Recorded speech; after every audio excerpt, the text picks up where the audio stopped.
रायसेन जिले के बेगमगंज में माता पिता की सेवा को सबसे बड़ी पूजा माना गया है।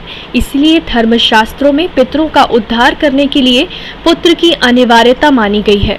नगर की सेमर नदी, बीना नदी, दूधई नदी, त्रिवेणी संगम, साहित्य जलाशयों पर पितरों को जल अर्पित करने का कार्य विधि विधान के साथ प्रतिदिन संपन्न हो रहा है।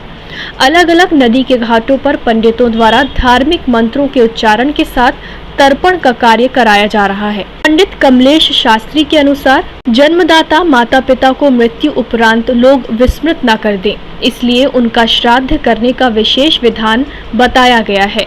भाद्रपद पूर्णिमा से आश्विन कृष्ण पक्ष अमावस्या तक के 16 दिनों को पितृपक्ष कहते हैं।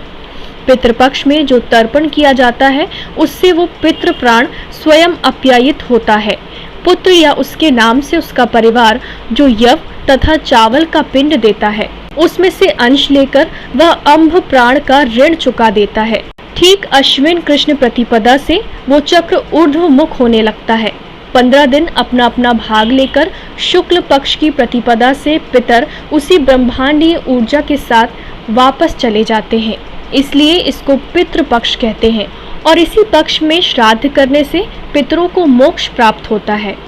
ये वैसे तो 16 दिन का प्रोग्राम होता, कार्यक्रम होता है, लेकिन इस बार 17 दिन का है, एक दिन की तिथि बढ़ने के कारण। तो उसमें क्या इसका उद्देश्य होता है? इसका उद्देश्य ये है जो अपने पितर हैं तो उन्हें भी श्रद्धा के साथ जलदान किया जाता है और उनकी आत्मा की संतुष्टि के लिए ये सब कर्म किया जाता है। अगर मान लो मनुष्य ये सब कर्म नहीं करता है तो पितृ नाराज हो जाते हैं, तो उस हिसाब से पितृदोष लगता है, तो लोग परेशान होते हैं, पितृ परेशान तो करते हैं। इन दिनों में पितृ का आगमन होता है, विशेष ये पितरों के लिए बने हुए हैं और बड़ी श्रद्धा भक्ति के साथ ये करना चाहिए।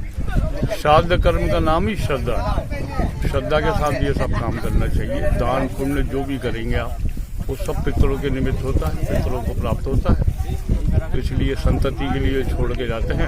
तो संतति का ये दायित्व बनता है कि अपने पितरों के लिए कुछ न कुछ तो करना ही चाहिए। टाइम 8 के लिए सिलवानी से देवेश पांडे की रिपोर्ट।